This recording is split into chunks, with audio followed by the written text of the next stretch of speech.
Hello, my friend. Max Lucado here. All the very, very best to you. I hope you're having a good day, and I hope if you're not having a good day that I might say something that will help you to have a better day. I want to talk to you about the importance of facing the future with faith by setting your thoughts on heaven. This is a book idea that's tucked away in my new book called Begin Again. One way to get strength to begin again is to recast your vision toward eternity.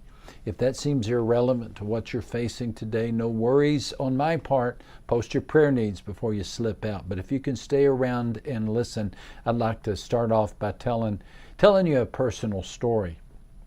Back in the 1980s, we lived in Brazil. One time I was traveling and I was in São Paulo, Brazil.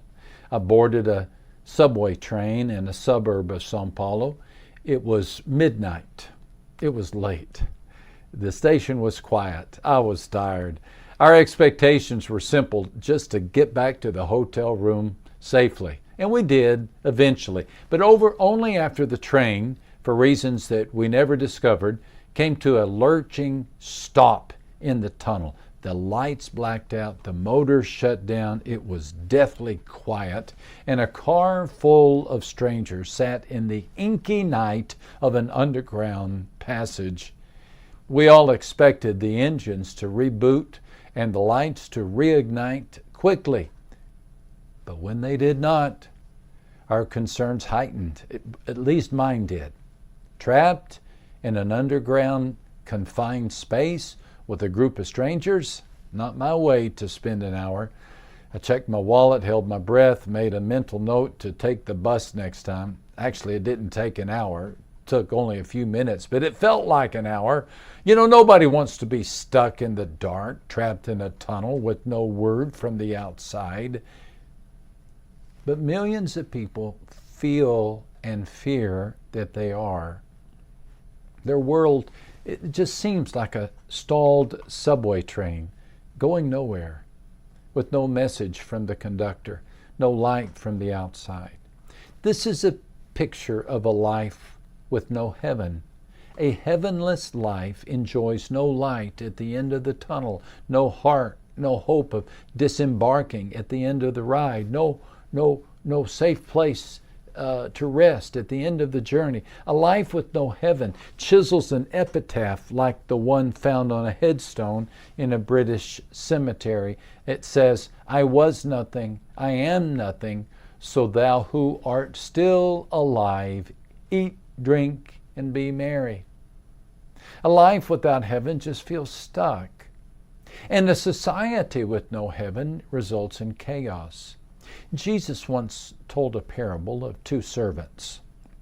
The first one thought the master was coming home, and the second one did not.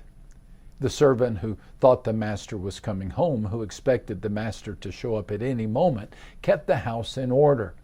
Interestingly, the one who didn't think the master was coming began to beat his fellow servants and to eat and drink with the drunkards. That's in Matthew 24 and verse 49.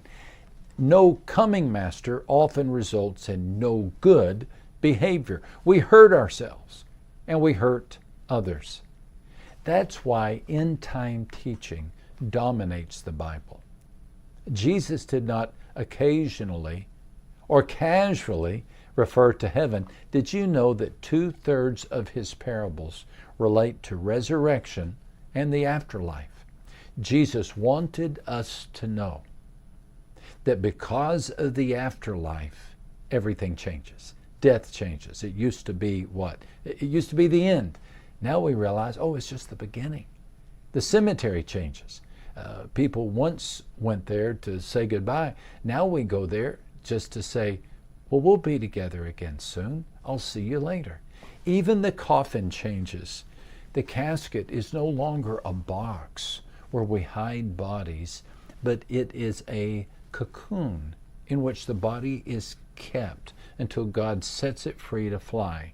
And someday, according to Christ, He will set us free. He will come back. Jesus said, "I will come back, and I will take you to be with me." John 14 and verse 3. And to prove that He was serious about this promise, The stone was rolled away on Easter morning, and his body was raised. For he knows that someday this world will shake again, just like it did on that Easter Sunday. And in the blink of an eye, as fast as the lightning flashes from east to west, he will come back. He will. And everyone will see him. You will, I will. And bodies will push back the dirt and break the surface of the sea. The earth will tremble. The sky will roar. And those who do not know him will shudder. But in that hour, my friend, you will not fear. Because you know him. You know him. Jesus wanted us to know this train of life is moving toward the final station, and at the right time, we will arrive. You see, everything changes when we know we are headed somewhere. Everything changed when we discovered that the subway train was. Finally, the conductor came over the radio. Just stay in your seats. We'll be moving soon. And we stayed in our seats, and we were moving soon. Finally, the lights blinked, and the engines cranked, and we lunged forward. And oh, I was so relieved. We sighed and smiled at one another, and we gave thanks for the forward motion. Happy, happy are the homeward bound. Now,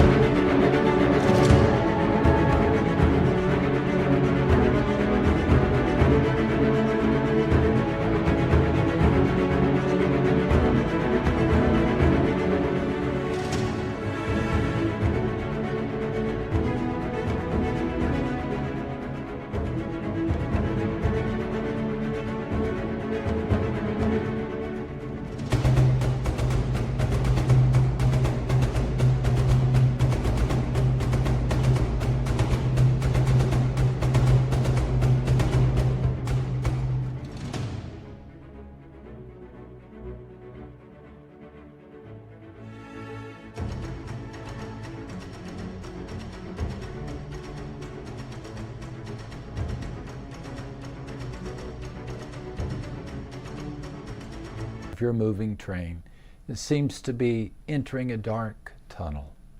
Just trust, please. Just trust.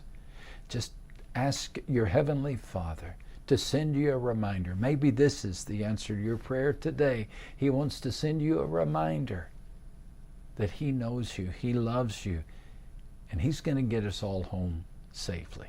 There will be stops and starts, and there will be times in which it seems awfully dark on the journey. But you can have strength for tomorrow because you have the presence of Christ today. Hang on to that hope, will you? All the very best to you, my friend.